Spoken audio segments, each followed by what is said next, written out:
So let's talk about lastly about outer game. You can have all the inner game in the world, but if you're not an interesting person to talk to and your body language sucks and you open wrong and your eye contact's bad, sorry, but you're not going to attract a woman and definitely not take her home or start a relationship.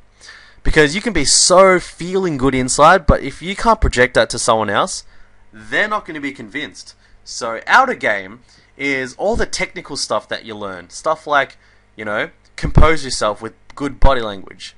Move slower. Hold strong eye contact. Use a neg when you get your value attacked, Stuff like that. That sounded kind of funny, by the way. I'm trying to sound technical, but really, my game is more natural, but I'm trying to define this for you guys. So outer game is everything you project to the outside world. And it's very important. Outer game can even be how you look. Because what is it? Outer game is anything you communicate to someone outside of you. So let's move on. Now, here's a topic I want to bring up. For a beginner, you want to know, because, honestly, I'm not a good-looking guy.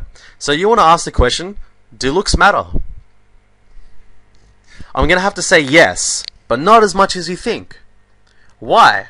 Because genetically, anyone can be, a lot of people are genetically good-looking, and some are not as good-looking. But here's the thing. Let's take a look at this picture of Brad Pitt here. If he put on 100 pounds, didn't do his hair, and smelled like shit, do you think his looks would matter? No, because he's just become so unattractive physically that way. So what I want to talk to you about is this thing here called nurture. Nurture is how you take care of yourself. So if you're overweight and, you know what? Lose some weight. It will make you healthier and you'll look better too and you'll feel better. The thing is, your genetic looks don't matter as much as you think. It's more about how you put in the effort to make yourself look good, How you dress, your grooming. That is so important. So many guys, I teach so many guys. They're when they come out to do some approaches with me, they're not even dressed well. Their nose hairs aren't even picked. Their hair's not even done. They smell like shit. And they say, but looks don't matter. I'm like, hey dude, your genetic looks may not matter, but you gotta at least put in an effort, And this comes under this middle topic here that most people don't really know about. It's called thin slice. In other words, first impressions, an instant first impression. So, why are attractive people more successful in life in general? It's because people thin slice them. They basically make this immediate first impression, because if you think someone's attractive, you assume good things about them. If you see, no offense to this guy here, he looks like a happy man, but, he's got a big bowl of ice cream and he's a bit overweight. So, can you assume that this man's very confident? You never know. He might be the very confident guy and he might get laid quite a lot. But from a first impression, all you can go by is what he looks like and how he presents himself. That's thin slice. And when it comes to learning, when it comes to pickup or any of this stuff, your thin slice has got to be on. Because you want people to have a good impression of you before you even talk to them. That's why looks matter, but it's more about how you create your own looks. Here's the thing I want to break to you. Women want to be hit on. Aha! You didn't think of that, did ya? See? But they don't want to be hit on by chodes. They don't want to be hit on by AFCs. They want to be hit on by alpha males. They want guys who are confident, who know how to talk to women, who are, who've got a good life going for them. Girls dream every day. They fantasize about a really, they always think of a really hot guy coming up, but they really want a man who's confident, a man who takes care of himself, to walk up and be real and just talk to them. That's why girls spend so long, hours every day, trying to look good with the fantasy that maybe just a man will grow the balls to come and talk to them.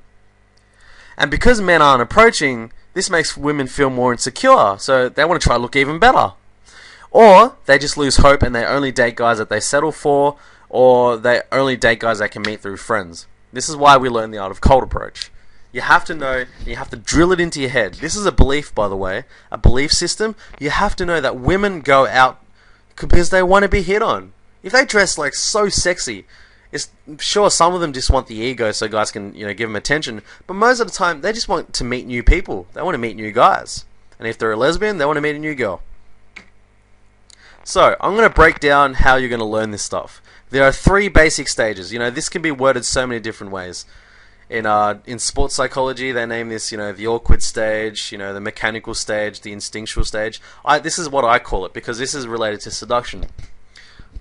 So, the first stage that you go through when you learn this stuff is the information stage, because what you know through your mind is all through social conditioning, so you don't actually know why things happen the way they do. So with the information stage, it tends to become like this huge set of epiphanies. Like a POA, a beginning POA, will read like, our book, The Crash Course, and he'll be blown away because he knew none of that stuff. And like, he feels excited and confident, but it's nothing yet. It's all inside the mind. So this stage is very important, because without the proper knowledge, you can't go out there and do it. The next stage is calibration. That means this is where a lot of guys tend to fuck up, because they spend too much time on information and not enough time getting out there and doing it. So, calibration is basically trying what you learn until it suits you, until it works for you. Once you've got it calibrated, that's when your behavior changes. That's when your personality changes and you evolve as a person. So you go from learning stuff to technically being, because you will get frustrated, you will get shot down time to time, but hey, you know what? Isn't that better than staying home and masturbating? You pick. And here's the thing, just get out of the house. If you do nothing at all, at least take this with you and just get out of the house. Don't live in your bedroom. Like, come on, that's just a waste of time. Get exposure. Get out there. Because, like I wrote here, everything happens in field. No results happen at home unless you're getting laid. The only result you should be getting at home is when you take a girl home and you're having great sex. So you go out to places that you enjoy. You don't have to go to a bar or nightclub. You can go, skydiving. That's very scary and I really want to do that. You can go to the park, you can go to the mall, you can go watch a movie, as long as you're going out on a consistent basis.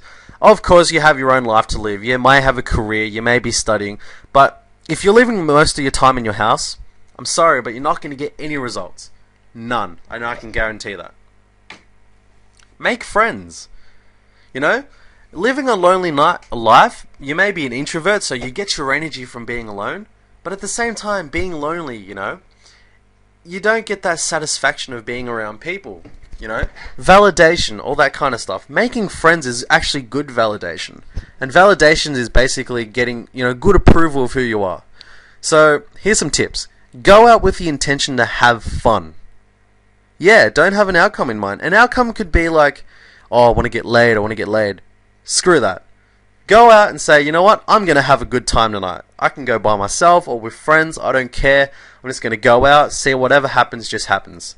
And that's a good way to think. Making friends is so simple. You've done it all your life. I'm pretty sure you have at least one friend in your life, and you were able to make friends with that person, you can make friends with more people. And another good tip I can give you is to build a network of positive people around you. Because if you're around people who motivate you and always make you feel good about what you're doing, and you know what, you can even put it out there that you're learning this stuff, and if they support you, you're going to be even more encouraged to do it. Lastly, read the Crash Course. We offer you a free package with an entire system designed to improve your game and become better women. You learn stuff like inner game, outer game, all the good stuff, body language, Kino. You learn a bunch of great techniques that you can read and after learning it, you can get out there and use it and you'll see what happens. Like, I remember the very first time I used a neg on a girl, and I've never had that reaction from a woman before. I've never seen a girl punch me in the arm with a smile on her face. Usually she's punched me in the arm telling me I'm a loser. This is a few years ago. Now I'm living a good life. So read the Crash Course. We provide it for you. I'm going to provide a link in the bar below. So if you want the Crash Course, just go ahead and download it. It's a free 200-page plus book written by us, the Paragon Project. And when I can guarantee you, it can compete with just about everything out there that costs you a lot of money. And this is completely for free. Last things to remember, you have to apply everything you learn. Don't just read, oh, teasing, that sounds great. No, get out there and use it. Because if you don't use it, you're one step closer to becoming a keyboard jockey rather than a good pickup artist or even just a cool person in general. Lastly, another thing, get involved with the community. Get involved with our community. We have an entire forum with 100 plus ongoing members, including myself, and we all support each other. We have journals, we ask questions, we get help, we show each other our results, our progress. So get into it. And lastly, find yourself a support group, and you can find that through Paragon Project or even just through close friends. You need people to support you. You don't have to do this alone. You're not alone in this world. So that's all I have for you today. This is your beginning guide to learning seduction. I hope you enjoyed it, and I congratulate you for making it this far. And I'll be, producing some really, really good stuff for you soon. This is just the start. Thanks for listening, and have a good day or night wherever you are. And join the Paragon Project if you haven't.